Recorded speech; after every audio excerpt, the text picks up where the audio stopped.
کہ دیکھو ابراہیم علیہ السلام کو ایک مضبوط بادشاہت اور قوم اور ایک بادشاہ کی طرف بھیجا۔ نمرود جس کا نظام اتنا مضبوط کہ وہ اپنی خدائی کا دعویٰ کرتا تھا، ان کی ہدایت کے لیے اللہ بھی کتنے رحم کرنے والے ہیں، کتنے حلیم ہیں کہ قوموں کو ان کے کفر پر ہلاک نہیں کرتے تھے، بلکہ نبیوں کو بھیج کر نبیوں کی کو محنت کا مکلف بنا کر اور ان کی محنت کے ذریعے حجت قائم کر کے پھر اللہ تعالیٰ کا فیصلہ اترتا تھا۔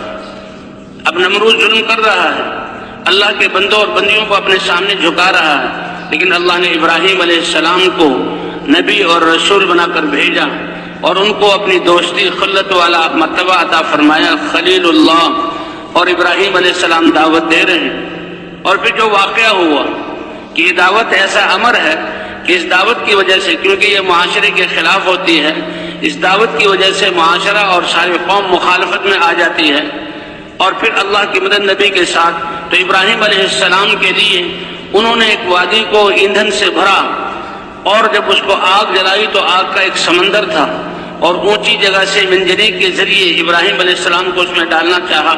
ابراہیم علیہ السلام کو رسیوں سے باندھ دیا گیا اور منجنیق میں بٹھا دیا گیا۔ اب تک تو ظاہری حالات ایسے ہیں کہ جو نمرود اور اس کی فوج چاہ رہی ہے وہی ہو رہا ہے، لیکن اللہ فرماتے ہیں گھبراؤ نہیں، اللہ کی مدد اپنے انبیاء اور ایمان والے اور دعوت والوں کے ساتھ۔ ام حسبتم ان تدخلوا الجنة ولما يأتكم مثل الذين خلوا من قبلكم مستهم البأساء والضراء وزلزلوا حتى يقول الرسول والذين آمنوا معه متى نصر الله ألا إن نصر الله قريب۔ اللہ آزماتے ہیں اور جھنجھوڑا جاتا ہے، اور اتنا سخت جھنجھوڑا جاتا ہے، حالات آتے ہیں کہ یہاں ایمان والے اور رسول بھی، اے اللہ تیری مدد کب اترے گی؟ یقین ہے کہ تیری مدد ہے۔ اللہ نے فرمایا گھبراؤ نہیں، اللہ کی مدد قریب ہے۔ تو ابراہیم علیہ السلام کو اب جو کفار چاہ رہے ہیں وہ ہو رہا ہے۔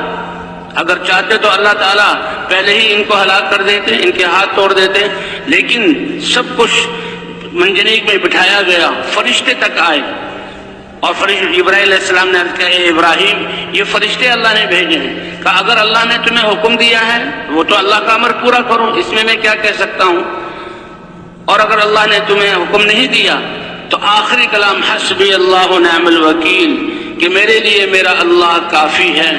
فرمایا یہ یقین ہے کہ اس یقین کی بنا پر اللہ کی مدد، حضرات انبیاء کرام کا اعلیٰ درجے کا، تو حسبی اللہ نعم الوکیل، ادھر سے انہوں نے منجنیق کے ذریعے ابراہیم علیہ السلام کو فضاؤں میں لا کر آگ میں اتارا، ادھر اللہ کا حکم آیا کہ براہ راست اللہ نے حکم دیا یا نار کونی بردا و سلاما علی ابراہیم، اے آگ جو اللہ کی مخلوق ہے تم ابراہیم علیہ السلام کے لیے ٹھنڈی اور سلامتی والی ہو جاؤ۔ کہ آگ ایک ہی وقت میں جن رسیوں سے ابراہیم علیہ السلام بندھے ہوئے تھے ان کو جلا دیا اور کھل گئے، اور وہ ابراہیم علیہ السلام کے لیے ٹھنڈی بردن کا حکم آیا تو ایسی ٹھنڈی جس سے تکلیف ہو، وہ سلامن کی سلامتی والی ہو جا۔ یوں آتا ہے کہ 40 دن ابراہیم علیہ السلام اس آگ میں رہے اور 40 دن کے بعد اس آگ سے نکلے۔ روایات میں یہ بھی آتا ہے کہ جنت سے تخت آیا، اس پر بیٹھ گئے، اسی آگ میں اللہ نے ایک چشمہ چالو کر دیا، وہیں سے ایک درخت اگ گیا۔ ان سے پوچھا گیا کہ آپ کی زندگی کے سب سے زیادہ اطمینان والے دن اور بہترین دن کون سے تھے؟ ابراہیم علیہ السلام نے فرمایا کہ آگ میں اللہ نے جو مجھے اطمینان دیا وہ سب سے زیادہ میری راحت والے دن تھے۔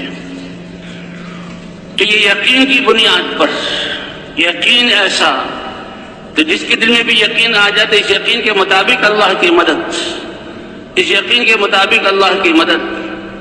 اور پھر اب نمرود اور اس کی اسکیم فیل ہوئی۔ ایک روایت میں آتا ہے کہ محل سے اس کی بیٹی بھی دیکھ رہی تھی اور دیکھا کھلی آنکھوں سے، اور قوم نے بھی دیکھا کہ ابراہیم علیہ السلام زندہ ہیں اور بالکل راحت و آرام سے ہیں۔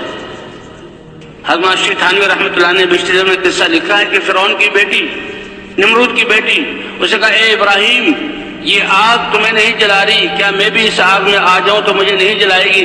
کہ ہاں لا الہ الا اللہ ابراہیم خلیل اللہ پڑھ لو تو آج وہ وقت ہے کہ جس نے کلمہ پڑھ لیا آگ اس کو بھی نہیں جلائے گی. کہتے ہیں کہ اس نے بھی یہ کلمہ پڑھا اور وہ بھی آگ کے اندر آئی, آگ نے اس کو بھی نہیں جلایا.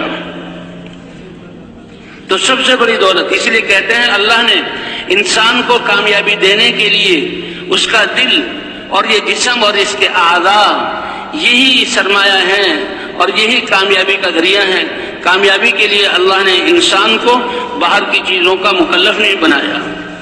جس کے پاس اپنے ان اعضاء کے علاوہ کچھ نہیں, ایمان اور اس کے جو ہے اپنے اعضاء سے اللہ کے احکام کو پورا کر رہا ہے, وہ کامیاب ہے. اور اگر اللہ نے دنیاوی نعمتوں سے نوازا ہے تو ان نعمتوں میں بھی چاہے وہ تاجر ہو, چاہے زراعت والا ہو, چاہے پوری دنیا کا بادشاہ بن جائے, اس میں بھی اللہ کے احکام کو نبی کے طریقے پر جو پورا کرے گا وہ کامیاب ہو جائے گا.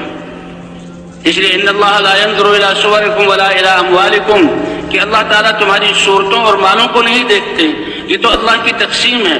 اور دنیا کے نظام کے لیے اللہ نے اس کو جو ہے کم زیادہ کیا ہے. کامیابی کا دار و مدار اس پر نہیں ہے. کامیابی کا دار و مدار تمہارے دل کی یقین اور جسم سے نکلنے والے اعمال پر ہے.